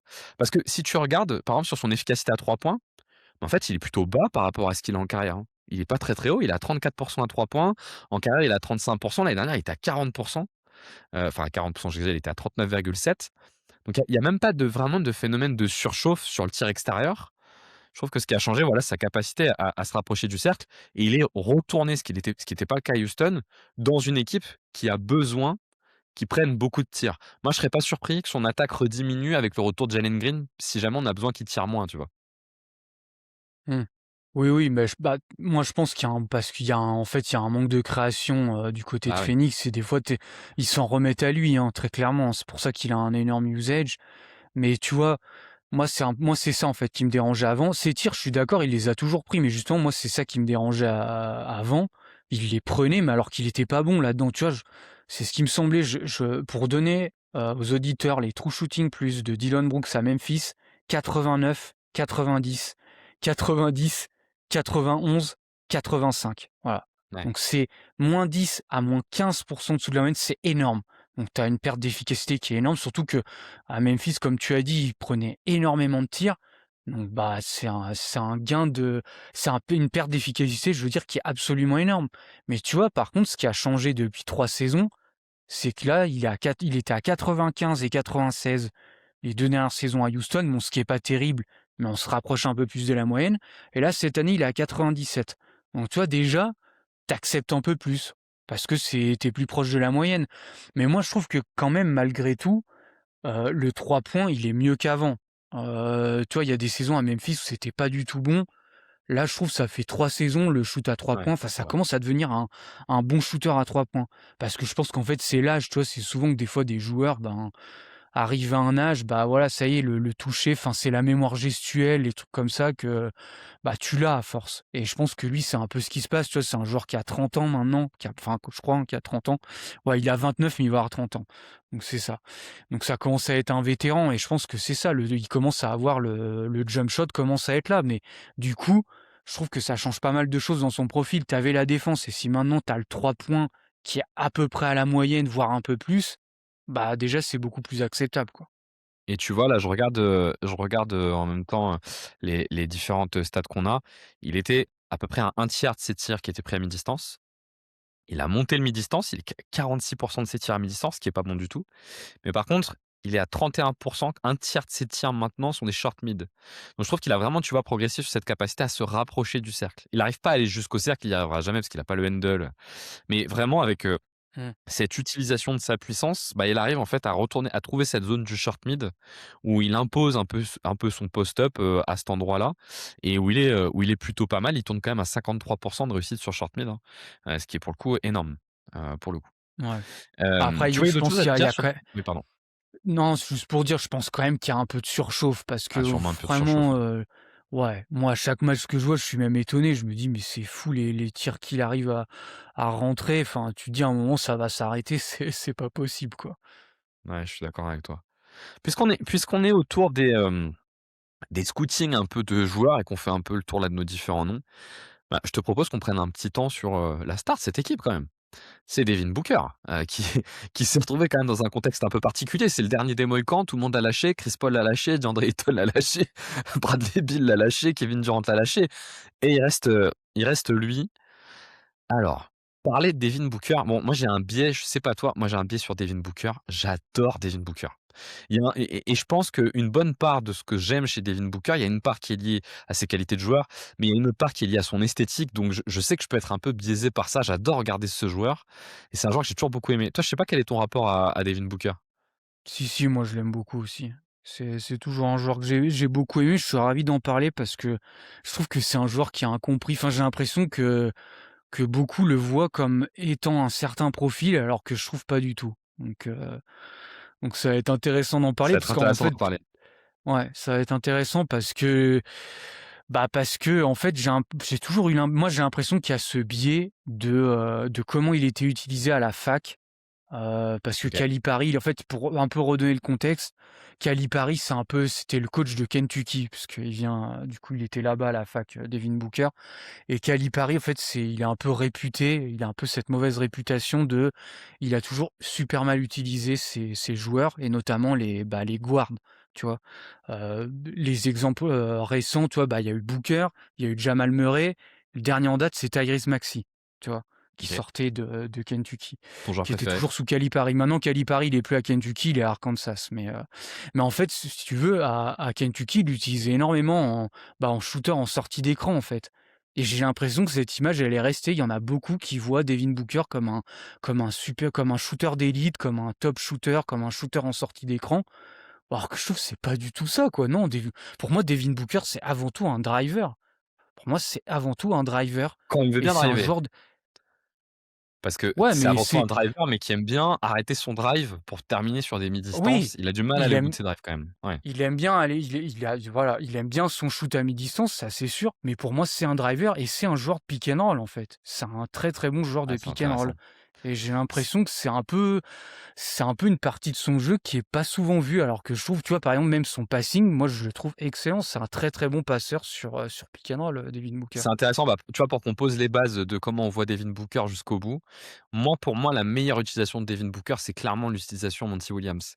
C'est-à-dire un joueur que tu vas d'abord utiliser off ball et à qui tu vas demander de créer, en sortie, de jeu off ball autour de 2-3 dribbles. Moi, je trouve que c'est là-dessus où il est deadly et globalement, j'aime pas trop son utilisation depuis 2-3 ans en tant que meneur de jeu. Parce qu'il est pas mal là-dedans, mais je trouve qu'il est élite dans l'utilisation qu'avait Monty Williams. Je trouve que sur l'utilisation du pick and roll, je trouve qu'il a du mal à aller au bout de ses drives, que le passing est bon, mais peut-être pas assez bon pour être non plus un meneur de jeu et en fait, c'est un peu, tu vois, est-ce que tu veux une version, très bonne de Devin Booker ou une version ultime? C'est juste que pour moi, la version ultime, c'est plutôt la version avec un meneur de jeu à côté de lui. Mais on va pouvoir en discuter, c'est juste on n'est pas d'accord, mais ce qui permet aussi de rappeler que Devin Booker, en fait, il a tellement de qualités que tu peux l'utiliser de plein de façons différentes et qui va être Oui. intéressant de plein de façons différentes. Bon, cette année, clairement, il est utilisé plutôt comme toi tu l'aimes. C'est le meneur de jeu de cette équipe, hein, concrètement, Mmh. c'est parfois Gillespie va un peu remonter la balle, mais c'est lui qui va initier les pick and roll Ouais. et il va être vraiment dans un jeu, d'initiation. Déjà, moi, le premier point que je vois, c'est qu'il profite d'un spacing qui est impeccable. Et ça, mine de rien, ça lui donne énormément d'espace.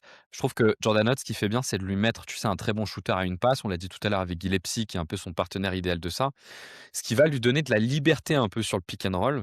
Là où il pourrait peu en avoir, parce qu'on l'a dit tout du long, mais comme c'est un peu le seul créateur de cet effectif, il peut vite se retrouver dans des situations où il va être pris en edge, voire en hard edge, et on va lui demander de lâcher la balle. Et je trouve que globalement, il y a une chose que Phoenix fait très, très bien, c'est cette, enfin, c'est bête, mais c'est le spacing. Je trouve que leur spacing est vraiment très bon. Tu sais, ils ont une utilisation des espaces sur le terrain qui est vraiment impeccable et qui donne, tu sais, cette sensation que le terrain est vraiment très, très large.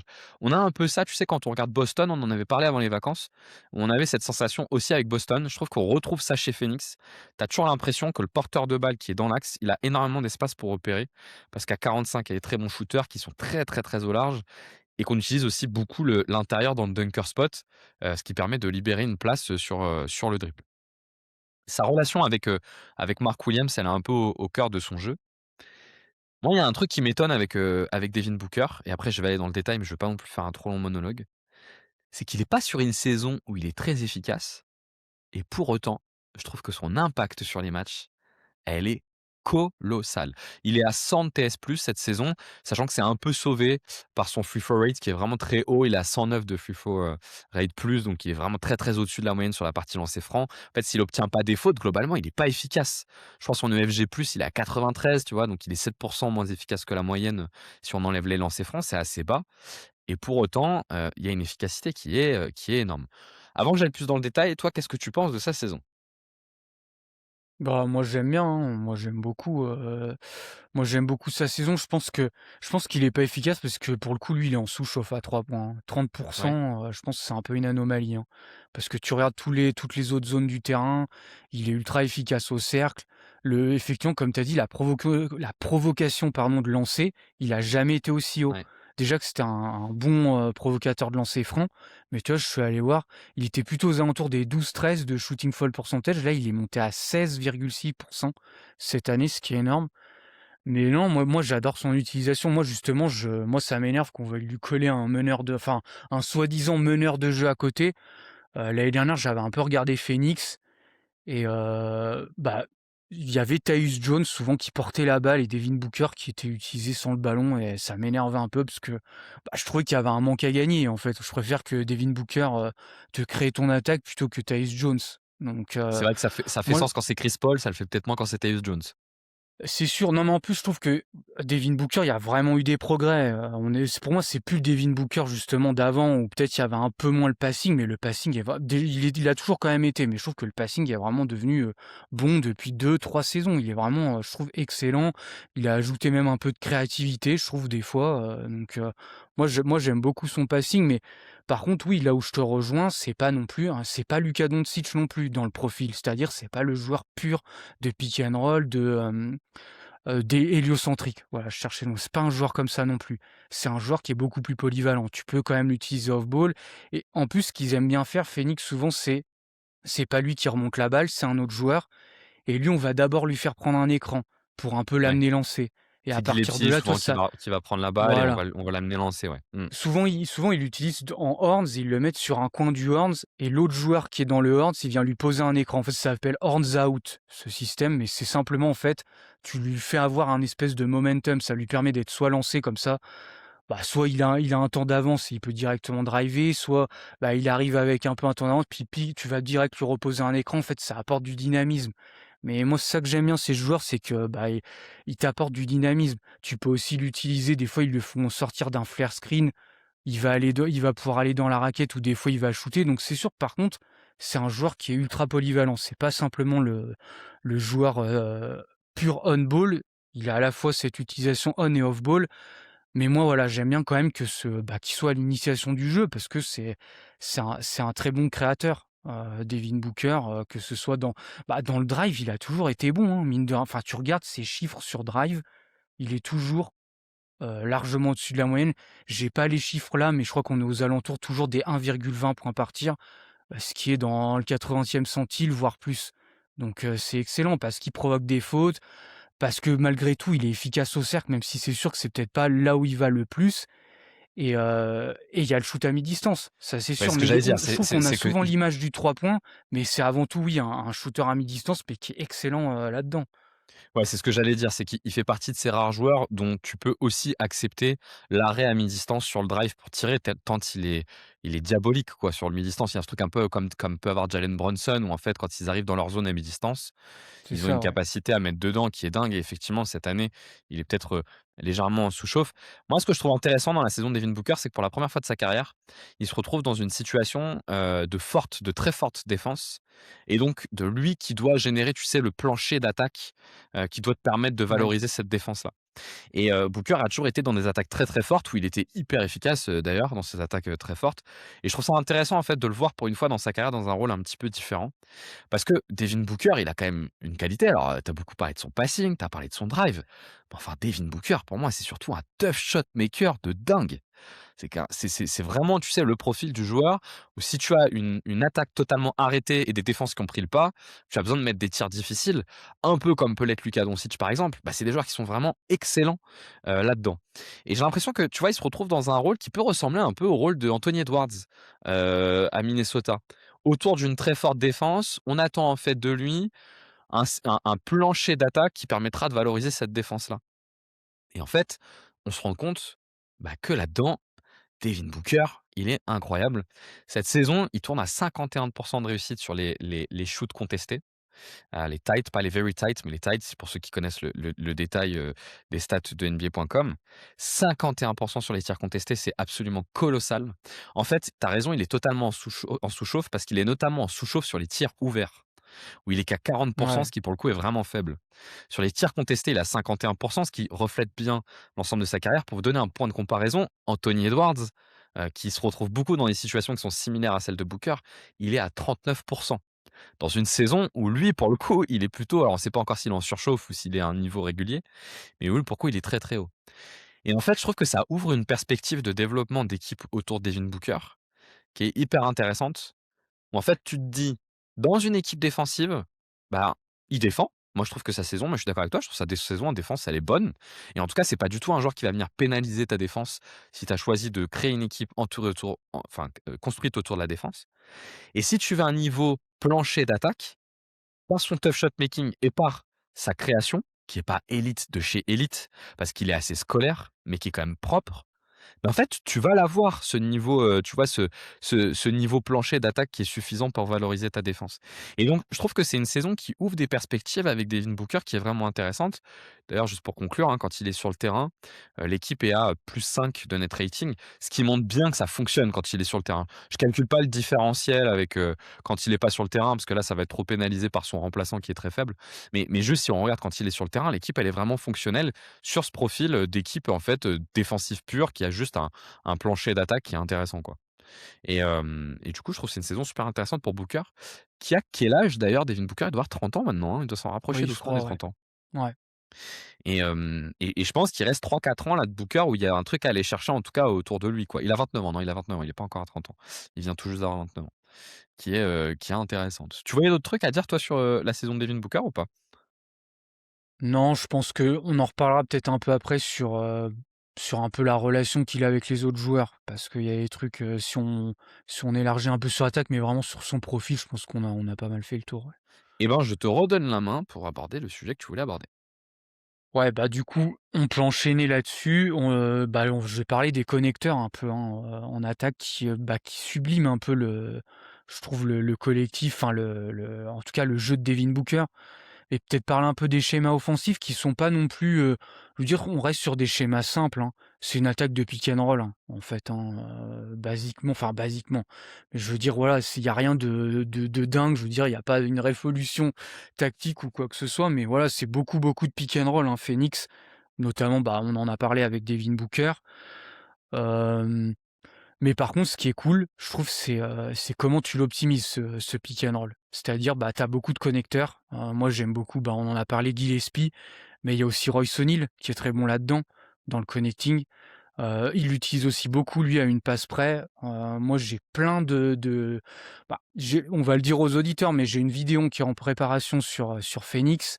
Donc, je vais évoquer là des sujets, mais vous pourrez retrouver tout ça en détail dans la vidéo, parce que j'ai fait pas mal de clips là-dessus. Mais tu vois, il y a pas mal de matchs où, bah, en fait, à la fin des matchs, qu'est-ce qu'ils font? Ils font attaquer les mismatchs à Devin Booker et ce qu'ils font énormément, bah, c'est ils utilisent Royce O'Neal à une passe près et Royce O'Neal, ce qui est cool, c'est que soit il peut punir par son shoot, soit il peut punir par son passing parce que c'est également un excellent connecteur et ils le font beaucoup, vraiment énormément d'utilisation comme ça, où ils l'utilisent à 45°, tu vois? Contre, OKC en fin de match, et je crois aussi contre Houston à un moment, contre New York où ils l'utilisent comme ça. Donc en fait, l'effectif est vraiment optimisé parce qu'il y a du connecting et parce qu'il y a du shooting, en fait. Le spacing est vraiment bon et l'autre truc qui est intéressant aussi, c'est le mouvement. Tu vois, il y a 2-3 clips que j'ai en tête là où, un peu comme la circle offense, sauf qu'au lieu de la circle offense, on a tous les joueurs qui bougent sur un drive, bah là, c'est les 3 autres joueurs vont bouger au moment du pick and roll. C'est-à-dire, bah, le joueur qui est dans le dunker spot va aller, par exemple, au dunker spot opposé ou dans le corner. Celui qui est sur l'aile, il va aller dans le corner. Enfin, tu vois, on va créer du mouvement autour du pick and roll et ce qui est marrant, bah, c'est les Cavs faisaient énormément ça la saison dernière et qui était assistant, offensif aux Jordan Note. Cavs? Bah, Jordan Hunt. Donc tu vois, on retrouve un peu Ouais. des similitudes là-dedans et c'est un peu ça que j'aime bien, tu vois? Dans cette attaque, il y a rien de révolutionnaire, mais tu sens c'est méthodique et il y a des trucs intéressants, en tout cas, qui sont faits, autour de ce pick and roll. Ouais, je suis d'accord quand tu dis, qu'ils ont une attaque qui est méthodique. Je trouve que leur attaque est effectivement assez méthodique. Ils exécutent beaucoup leur système. Il y a peu de free flow finalement, d'attaque en free flow. Je peut-être juste que je peux ajouter, sur ce que tu dis autour de leur attaque, il y a un peu d'utilisation de la gravité de Booker pour libérer des espaces au cercle. Il y en avait pas mal en début de saison, il y en a un peu moins maintenant, où Booker a de plus en plus sa balle en main, mais en tout cas en début de saison, c'était quelque chose qu'ils avaient essayé de beaucoup mettre en place. On verra si ils le retrouvent. C'est une équipe qui joue relativement peu la contre-attaque. Ils sont 18e à la fréquence et à l'efficacité en contre-attaque, alors que c'est une équipe qui défend beaucoup et qui défend bien, notamment parce que ils sont vraiment dans une logique de contrôle du tempo, et plutôt de tempo lent. Je crois qu'on avait regardé tous les 2 avant, ils sont 20e à la pace, ils sont assez loin. Ils font juste un peu d'attaque d'early offense, notamment sur panier encaissé. Ouais. Hem, Où là, ils en font, mais il y a un peu un truc, c'est un peu, tu sais, pile ou face, quoi. C'est soit on fait de la early offense sur panier encaissé, soit vraiment on va être dans une attaque lente, on se met en place rapidement et par contre on crée un système long, dans lequel on va essayer de créer un écart et dans lequel on va essayer de trouver une opportunité de tir qui pour le coup est intéressante. Et effectivement, je trouve que c'est un marqueur assez fort de leur attaque. Après sur le connecting, je reviens pas trop dans le détail, tu l'as beaucoup dit, mais ça joint aussi ce qu'on a dit en début de session. C'est-à-dire qu'ils ont beaucoup de joueurs qui sont typiquement des joueurs qui adorent avoir les contenders, c'est, des free and D connecteurs, quoi. Et donc en fait, ils en ont partout Ouais, et ben, en fait, c'est on se rend ça, compte ouais. qu'avoir des free and D connecteurs partout, si tu as un fort initiateur, bah, ça te fait une attaque qui est pas mal. Je crois qu'ils sont 13e à l'offensive rating, Oui, sachant que, on en parlera peut-être, mais leur deuxième meilleur attaquant, il est toujours pas là, ouais. pour le coup et qui va revenir, C'est ça, pour le ouais. coup. Bah, en fait, ce que l'early offense que tu parles, moi, le truc aussi qui m'a marqué, ils rentrent dans leurs actions très tôt dans la Ouais. possession et ils rentrent aussi dans dans leurs actions très haut sur le terrain. Tu vois, à peine, tu passé la ligne médiane, bah, il se passe quelque chose. Soit il y a un écran, soit il y a un mouvement. Donc tu sens vraiment qu'ils essayent de créer une brèche le plus rapidement possible et ça, c'est vrai que ça change, hein, ça change comparé à l'année dernière mais voilà, ouais, c'est vraiment une attaque que je trouve intéressante, mais voilà, comme on a dit, qu'il y a rien de révolutionnaire et je pense qu'on en parlera en détail après, mais qu'il y a quand même certaines limites. Et bah, justement, je te propose qu'on aille, sur ces différentes limites. Ouais, Eh bah, je t'écoute. ouais, Quelles sont les limites, du coup, de cette attaque pour toi? pour moi, les limites, il manque d'un autre créateur, simplement, tu vois? Il y a beaucoup de matchs où on le voit, où des fois ça galère en attaque, souvent, bah, quand Devin Booker est sur le banc, bah, ça manque d'un relais, hein. Ça manque clairement d'un relais. Souvent, ils utilisent alors, on n'en a pas parlé, c'est vrai, mais Grayson Allen, quand même, fait une saison aussi très intéressante. C'est un peu lui qui prend ce rôle-là de créateur secondaire et que c'est pas si mal, tu vois? Parce que ça a toujours été un très bon passeur, j'ai trouvé, de connexion, Grayson Allen et c'est vrai que là, il est un peu plus utilisé à la création. C'est pas si mal, mais voilà, après c'est pas si mal, mais on va dire, c'est pas d'un niveau qui voilà, c'est pas d'un calibre, All-Star, All NBA, donc on va dire ça c'est un peu un patch. Il te rend un peu ce «service-là» entre guillemets, mais voilà, je pense que c'est pas viable sur le long terme. Même si je trouve que vraiment sa saison offensive est très intéressante, mais soit ils s'en remettent à lui, soit aussi tu as Gillespie, bah, qui est pas mal utilisé comme ça, mais on l'avait évoqué aussi dans les joueurs qui nous étonnent, mais voilà, Gillespie, il y a un peu une limite en termes de drive. Ça va être beaucoup de pull-up ou de catch and shoot ou de passing de connexion, mais pour te créer un peu la première brèche, bah, c'est pas son point fort et sinon ce qu'ils font aussi, bah, s'ils s'en remettent pas mal à on en a parlé à Dillon Brooks, mais tu vois, quand il Ouais, y a c'est pas vrai que Devin Booker sur le mmh. terrain et que tu t'en remets à Dillon Brooks, c'est là où tu vois certaines limites, parce qu'en plus Brooks, c'est vraiment que de la création pour lui, hein. Il y aura pas du tout de création pour les autres. Mais du coup, bah, voilà, il manque un peu ce créateur secondaire pour que cette attaque, je dirais, passe à un niveau supérieur, quoi. Alors, on va parler d'un joueur là, du coup, où là encore j'ai un biais. C'est Jalen Green. Parce que moi j'aime beaucoup Jalen Green. Mais le problème c'est que Jalen Green, comme tous ceux qui l'aiment beaucoup, j'ai beaucoup été déçu par Jalen Green et j'ai beaucoup eu, tu sais, le truc de j'ai un espoir et puis en fait, il fallait pas Ouais. l'avoir. Je vais te poser une question. Est-ce qu'au vu de ce que tu décris, Jalen Green n'est pas le profil parfait pour fitter avec cette équipe et permettre d'avoir ce petit leap offensif tout en ne perdant pas de la défense? Mouais, j'ai hâte de voir en tout cas. Mais Ouais. je pense que ça peut très bien fitter, ouais. Ça peut très bien fitter dans cet effectif parce qu'il va apporter un peu du dynamisme par son côté explosif un peu, hein. Et puis, bah, mine de rien, bon, à Houston, voilà, on a vu les limites, hein, mais parce que c'était un peu lui le créateur avec Van Vliet, tu vois? Mais c'était quand même souvent lui, hein. On lui demandait de créer souvent par son jeu de pull-up et son jeu de drive.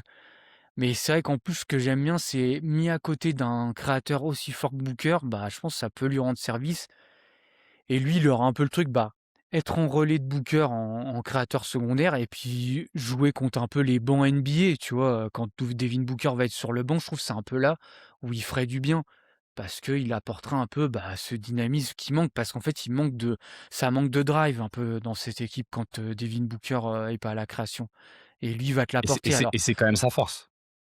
ouais, C'est que c'est un alors joueur qui est hyper dynamique, qui va très vite et qui a une ouais. capacité à aller au cercle qui est quand même, moi je trouve, au-dessus de la moyenne parce il a un bon dribble et qui va à 2000 à l'heure. Le problème, c'est sa finition au cercle qui est très irrégulière. Ouais, c'est Il y a ça, des ce que il j'allais ouais, dire. il a parfois des passages où pendant un mois, il est incroyable. C'est souvent quand il est très, très bon notamment, sur son tir, sur son shot making que d'un coup il devient très bon sur sa finition au cercle parce que tout se débloque. Mais ça dure rarement plus d'un mois jusqu'à présent et après ça a tendance à retomber. Moi, je trouve qu'en fait, quand tu regardes ce dont ils ont besoin d'un Jalen Green, en fait. Ils ont besoin d'un joueur qui va pas pénaliser ta défense et Jalen Green, c'est plutôt un bon défenseur. C'est pas un défenseur du Mmh. point d'attaque élite, mais tu vois, il est école Houston, de toute façon, les principes défensifs, il sait les intégrer et il a toujours été dans des défenses fonctionnelles aussi parce que lui, il est fonctionnel. Et après, c'est un pétard ambulant en attaque où je suis d'accord avec toi. Je trouve qu'à Houston, on lui demandait trop d'initiation de jeu. Alors que je suis assez convaincu que là où Jalen Green il peut être fort, c'est sur de l'attraper driver, tu vois. C'est parce qu'il va Bah très oui. très vite. Et je pense que sur de l'attraper driver, il peut être très fort. Et comme c'est un coaching staff qui met beaucoup les joueurs en mouvement et qu'en plus, tu auras un Devin Booker qui va initier les actions, moi je pense que Jalen Green là-dedans, ça peut être très très cool, hein. Je pense que ça peut être vraiment Ouais, très très cool, hein. moi, je pense qu'il peut être mis dans un on l'a jamais vu encore, mais dans ce rôle-là parce que, bah, Houston, on lui demandait tout le temps la création première, hein, et c'est clairement pas son fort parce que tu as évoqué les limites. Déjà, il y a des limites de finition au cercle, même si, moi aussi le cocktail, explosivité du premier pas et cetera, je peux comprendre que, voilà, ça te fasse acheter le profil de base.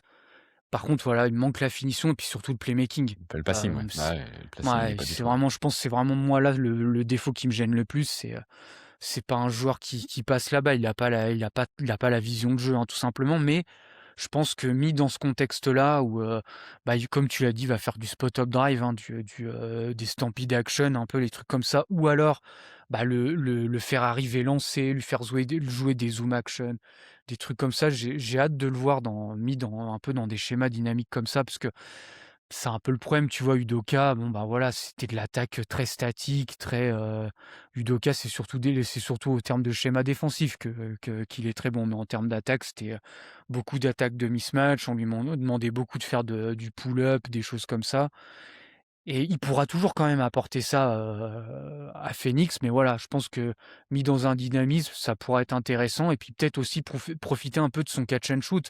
Parce qu'au final, on l'a jamais trop vu aussi utilisé en catch and shoot. Parce qu'à Houston, bah, c'est lui qui portait souvent la balle.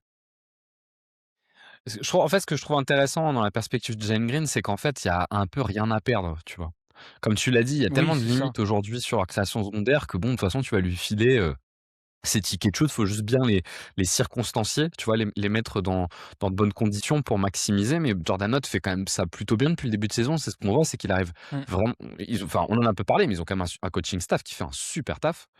Enfin, on en a en fait, si, on en a quand même beaucoup parlé, notamment dans la capacité à mettre leurs joueurs dans de bonnes dispositions. Et d'ailleurs, on a vu un seul match, hein, de Jalen Green cette saison, c'était le match contre les Clippers. Et en fait, c'est Ouais. exactement ce qu'on a vu, hein. Il a dû jouer 20-25 minutes, il a pris tous les tirs et c'était que sur de l'attraper driver. Et en fait, bah, sa vitesse, elle faisait énormément de bien pour casser le rythme de cette attaque qui est quand même assez lente. Et pour le coup, ça a apporté une forme de rupture et c'était bien. Et je crois que dans le match, il met 30 points, mais sans surefficacité au tir non plus, quoi. Juste parce qu'ils ont besoin d'un volume scoreur qui vient faire des écarts.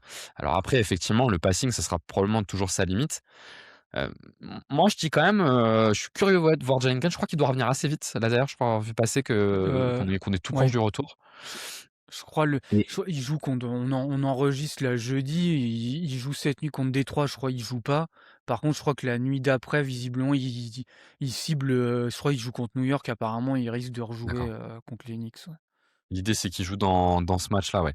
Et ben, ouais, moi, je suis curieux de voir parce que je pense que ça peut être très intéressant dans ce contexte-là et que pour le coup, ça peut faire une différence. D'autant que alors, là, attention, hein, parce que Jalen Green, j'ai l'impression qu'il a presque une image de joueur qui est pas souvent sur le terrain, ce qui est pas du tout le cas. Juste pour rappel, c'est un joueur qui se blessait jamais avant Ouais. cette saison, Mmh. qui était absolument jamais blessé, donc il a Oui, un oui. physique très solide pour le coup. Donc on verra ce que ça peut donner. Peut-être, pour conclure un peu, le podcast, Matt, on peut peut-être se poser la question, sur un scénario de Jalen Green qui revient et qui fit comme on l'espère, vs un scénario de Jalen Green qui revient et qui fit moyennement. C'est quoi le plafond de cette équipe?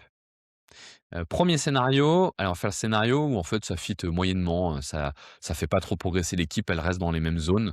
À ton avis, la saison, elle se termine comment? Ouais, je pense vers la place où ils sont, hein. Ça devrait c'est-à-dire, ouais, 6-7e. Donc play-in, je les vois pas descendre plus bas, hein. Ça, au vu de ce qu'ils ont montré et des équipes qu'il y a derrière, tu vois? Il y a qui? Il y a les Warriors, je crois, derrière? Il y Tu a vois, les les Warriors Warriors, derrière, moi j'ai même plus envie de regarder devant moi. Je vois que devant il y a Houston et les Lakers. Je Pour moi, c'est une équipe qui peut aller chercher bah, la ça peut 6e être place. ouais, Ouais, voilà, c'est ça. Ça 6-7e, là où ils sont, quoi. Il y a 2 ouais. jours, ils étaient 5e et là, ils sont retombés 7e, mais moi, je les vois bien rester dans ces eaux-là si ouais, si même Jalen Green apporte pas grand-chose, mais au moins déjà le niveau qu'ils ont, ils l'ont, quoi. Je suis assez d'accord. Je pense qu'on n'est pas sur une surchauffe. Je pense qu'ils Il y sont a à leur juste, je crois niveau, par pour contre l'instant. ils ont un calendrier qui est assez difficile, mais après, je trouve qu'ils ont rencontré quand même malgré tout, ils ont déjà eu, j'ai l'impression, un calendrier difficile. Mais je crois que, tu vois, dans le strength of schedule là de Tankathon, alors je sais pas si c'est très fiable, hein, mais je crois qu'ils ont le deuxième pire calendrier D'accord. Ce qui compte quand d'après même. eux, mais après voilà. Non, mais ce qui Ouais, doit à minima pas dire qu'ils ont un calendrier facile. Ça dit quand ouais. même à minima qu'ils ont pas un calendrier facile. Moi, je Là, suis d'accord, je ils pense vont qu'ils jouer beaucoup. Là, ils sont sur un road trip, donc ils vont jouer beaucoup d'équipes de l'Est, même je crois même après. Donc bon, ça peut être pas mal pour eux, mais je crois que ouais, arrivé février, il y a pas mal de gros adversaires. Ouais. en tout cas, ce qui est sûr, c'est qu'ils ont 3 victoires d'avance, enfin, ils ont 3 défaites, en moins que les Warriors et ils ont 6 défaites en moins que les Blazers qui sont 9e. Donc ils devraient pas descendre en dessous du 8e, ça serait quand même vraiment très, très, très étonnant et pour moi, ils doivent plutôt essayer de regarder devant pour aller chercher une place en Oui. hors play-in, notamment parce que les Lakers sont sur une très mauvaise dynamique et sur la dynamique actuelle, c'est la je sais pas s'ils sont meilleurs que les Rockets, mais ils sont en tout cas, meilleurs que les Lakers. Et alors maintenant, on va se passer sur le deuxième scénario. Si la greffe Jalen Green prend comme on l'espère, c'est quoi le plafond? Bah après, ça dépend si c'est en termes de classement, peut-être qu'ils peuvent monter plus haut. Après, si c'est en termes de jusqu'où ils peuvent aller en play-off, j'ai envie de dire pourquoi pas passer un tour, tu vois, ce serait peut-être leur plafond. Après, Le problème, c'est que le passer top 2 4 de la tours, conférence Ouest, il est tellement costaud. bah ouais, c'est ça, tu Ouais. vois? C'est ça. Alors peut-être, tu vois, sur un bon match-up, pourquoi pas? C'est pour ça que je dis vraiment le plafond, c'est passer un tour. Moi, je pense que Mais leur plafond, après, tu vois, c'est vraiment d'être, la meilleure équipe du reste. Je trouve qu'aujourd'hui, dans la conférence Est, il y a vraiment un monde entre Thunder, Nuggets, Spurs, Wolves et le reste, qui pour moi sont vraiment au-dessus. Hem, je pense qu'ils peuvent presque intégrer ce top 5, tu vois, être à la fin de ce top 5, mais en tout cas être nettement meilleurs que les Rockets et les Lakers. J'ai l'impression que le plafond, il est là, dans un cas où la greffe Jalen Green prend très, très bien. Parce que je trouve que c'est l'équipe la mieux organisée, en fait, entre Lakers, Rockets, Warriors, tu vois? La défense est vraiment fiable. Les Rockets, moi, j'ai un vrai problème sur, leur spacing qui, dans les gros matchs, les pénalise mmh, bien trop souvent. Alors, la bataille des possessions, c'est intéressant, mais ça manque trop de spacing et de création.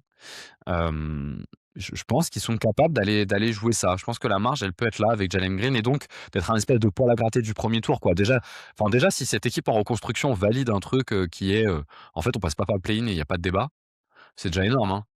C'est déjà énorme, ça je pense vu de là où ils sortent, hein.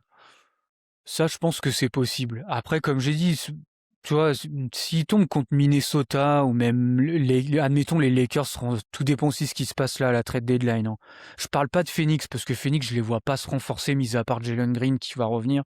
Mais ils ont quasiment pas de pic de draft. Enfin, je les vois vraiment pas trop faire un gros move. Les Lakers, on sait jamais. Comme j'ai envie de dire, c'est les Lakers. Mais tu vois, si les Lakers restent en l'état, et les Timberwolves, pareil, ça peut être, franchement, ça peut être des séries serrées, hein, mine de rien. Minnesota, j'aime beaucoup, mais tu vois, il y a quand même des doutes hein, en termes de spacing aussi. Ça peut être compliqué. Donc, tu vois, ça peut être des séries qui peuvent aller en 6, 7 et aller sur Même un les Spurs, hein. malentendu, ils passent, tu vois. Tu Même sais, les même les Spurs, ouais. Spurs, qui face à cette qui ont un gros problème de perte de balles, face à la défense de Phoenix qui en génère énormément et qui s'alimente beaucoup de ça, ils peuvent les mettre en difficulté. Alors après, il y a rien pour défendre Wemby, mais ils peuvent les mettre en difficulté aussi, hein, tu vois, en Ouais. soi. De toute façon, pour moi, il y a vraiment Thunder et Nuggets que je vois au-dessus du reste, hein, en termes de. Tu vois, si tu me demandes de faire un power ranking. Ouais, il y a OKC et Denver que je mets quand Moi, sur même mon power au-dessus. ranking, il y a OKC devant quand même, un cran au-dessus de Denver quand même. Mais bon, pour OK. moi, il y a un monde quand même. On verra ce que ça Mais donne, après, mais tu vois, le reste, bah ouais, il y a un espèce de chapeau où tu as San Antonio, Minnesota, Los Angeles, Houston. Toi, tu mets un peu tout ce groupe-là. Et Phoenix qui se mélange à eux, peut-être un cran dessous, tu vois, mais il y a peut-être pas tant d'écart que ça, je sais pas. Je sais pas. C'est des équipes quand même, tu vois, qui ont des défauts. Hein. Les Lakers, évidemment, bah voilà, ils ont un meilleur plafond offensif, mais la défense est pas bonne. ouais, puis l'attaque est Minnesota, pas il y a bonne depuis toujours un ces mois, hein. problèmes de Ça fait un mois que spacing. l'attaque est pas bonne, hein. Ouais, après, bon, il y a les absences aussi, tu vois. Quand il y aura Austin Reeves qui va Ouais, rejouer, je pense je quand pense même que le que problème est plus en profond. playoff, tu as quand même un plus gros plafond offensif. Oui, oui, non, mais c'est sûr, mais bon, le plancher def est tellement bas que mais ouais, en tout cas, on verra ce que ça peut donner, mais cas, c'était cool de pouvoir parler de cette équipe de Phoenix qui est, la plus belle surprise de la saison, je pense, avec les Pistons peut-être. Il y a les Spurs aussi qui sont quand Ouais même, et une Boston belle aussi surprise. malgré tout qu'on a parlé, qui nous a surpris, Ouais, hein. Boston aussi. Boston qui est d'ailleurs, je crois, sur le dernier mois, la meilleure équipe de la NBA, de mémoire, en termes de victoires-défaites. Donc effectivement, il y a Boston. En tout cas, c'est vrai que c'est une saison. Du coup, il y a pas mal de bonnes surprises et en tout cas, les Suns en faisaient, assurément partie. Nous, on est curieux d'avoir votre avis en commentaire. C'est quoi pour vous, peut-être c'est la question par laquelle on peut terminer, c'est quoi pour vous le plafond de ces Phoenix Suns? Et qu'est-ce que vous aimeriez voir, dans les 18 prochains mois dans cette équipe, arriver? Ça serait intéressant d'avoir votre avis. En tout cas, restez connectés. On va conclure le podcast, là-dessus. On espère que ça vous a intéressé et puis on trouvera rapidement de quoi parler. À plus! Salut!